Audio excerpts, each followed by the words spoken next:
When we speak of the transatlantic slave trade, we often picture the horrors of ships packed with human cargo or the brutality of slave markets in the Americas. But the legacy of the slave trade is far larger than these individual scenes of suffering. It was a system that reshaped entire continents, rewired global economies, fueled empires, and left scars that remain visible to this day. For over 4 centuries, from the 1500s to the 1800s, the forced transport of more than 12 million Africans across the Atlantic created consequences that were not only immediate, but also enduring. To understand the modern world, its inequalities, its racial dynamics, its wealth and poverty, we must reckon with the global consequences of the slave trade. Africa, a continent drained. The most immediate and devastating effects were felt in Africa itself. European traders, hungry for labor, struck deals with local rulers and merchants who captured or sold rival groups into slavery. Over time, entire regions were destabilized, communities were torn apart as millions of young men and women were carried away. Historians estimate that some areas lost over 1/3 of their population during the height of the trade. The demographic impact was catastrophic. Generations of potential farmers, leaders, and parents were erased. Africa's ability to develop politically and economically was stunted, leaving it vulnerable to later European colonization in the 19th century. Wars fueled by the demand for slaves also erupted across West and Central Africa as rival groups raided one another to capture human beings for sale. Thus, the slave trade not only robbed Africa of people, it robbed it of stability, prosperity, and peace.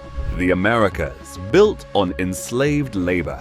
Across the Atlantic, the Americas became the stage where the suffering of enslaved Africans was turned into profit. On sugar plantations in the Caribbean, on cotton fields in the American South, on coffee estates in Brazil, enslaved people endured backbreaking labor from dawn until night. The conditions were brutal, life expectancy was short, and resistance was met with violence. Yet it was this system that generated vast wealth for European empires and their colonies. Sugar became known as white gold, fueling fortunes in Britain, France, Spain, and the Netherlands. Cotton from slave plantations would later feed the textile mills of the Industrial Revolution. Even countries that did not directly practice slavery benefited from the goods it produced. The Americas, in short, were built on the backs of enslaved Africans. Cities like Havana, Charleston, Rio de Janeiro, and Kingston grew rich from the labor of people who never saw freedom. Europe, empires of profit. While enslaved Africans suffered, Europe thrived. The profits from the slave trade and the goods produced by enslaved labor helped finance the rise of European empires. Merchant ships carried sugar, tobacco, cotton, and coffee across the Atlantic, filling the coffers of investors, aristocrats, and government. This wealth was not confined to merchants alone. Banks, insurance companies, and entire industries grew around the slave economy. Cities like Liverpool, Bristol, and Nantes flourished as slave trading hubs. The profits built mansions, funded universities, and even underwrote cultural institutions that still stand today. Most importantly, the profits from slavery fed directly into the Industrial Revolution. Without cotton from the American South, British textile mills, the engines of industrial growth, could not have thrived. Without sugar, Europe's consumer revolution would have been far slower.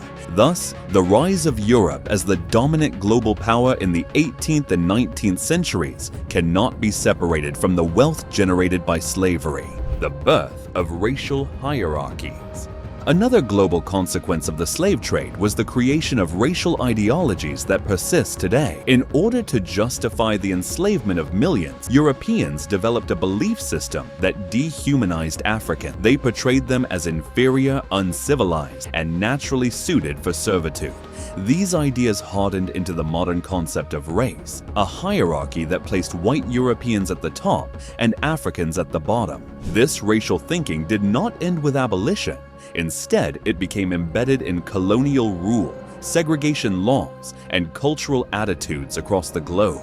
From the Jim Crow South in the United States to apartheid in South Africa, the legacy of slavery's racial hierarchies continued to shape societies long after the last slave ship had sailed. Resistance and rebellion. Yet the story of the slave trade is not only one of suffering, it is also one of resistance. Enslaved Africans resisted in countless ways. Some fled plantations, forming communities of Maroons in Jamaica, Suriname, and Brazil. Others rebelled outright. The most famous uprising was the Haitian Revolution, 1791 to 1804, where enslaved people not only overthrew their masters, but created the first independent black republic in the Americas. The Haitian Revolution sent shockwaves across the globe. It terrified slave-owning elites, but inspired enslaved people and abolitionists everywhere. It showed that slavery was not invincible, and that those oppressed could rise to claim freedom. Resistance also fueled the abolitionist movement in Europe and the Americas. Writers, activists, and freed slaves like Olaudah Equiano and Frederick Douglass exposed the horrors of slavery, pressuring governments to end the trade. The Atlantic world, a global web. The slave trade was not confined to Africa, Europe, and the Americas. It reshaped the entire Atlantic world. The infamous triangular trade connected 3 continents in a deadly circuit. European ships carried manufactured goods to Africa, exchanged them for enslaved people, transported those people across the Atlantic, and returned with plantation crops to Europe. This web of commerce transformed global trade routes and created the first truly interconnected global economy. Even regions not directly involved were touched. For example, rum distilled in New England used sugar from the Caribbean. Spanish silver from the Americas fueled global trade with Asia, but that silver was mined by enslaved or coerced labor. In this way, the slave trade was not just regional, it was global. Legacies that endure. The transatlantic slave trade officially ended in the 19th century, but its consequences endure to this day. Africa still bears the scars of depopulation, violence, and economic disruption. The descendants of enslaved Africans in the Americas continue to face racial inequalities rooted in centuries of oppression. Meanwhile, Europe's historic wealth and global dominance were built in no small part on the suffering of enslaved people. Even cultural consequences remain. The African diaspora gave rise to new languages, religions, and musical traditions. Jazz, blues, samba, reggae all trace their roots to the resilience of enslaved Africans who blended their heritage with their new reality. Thus, the slave trade not only reshaped politics and economies, but also left an indelible mark on global culture.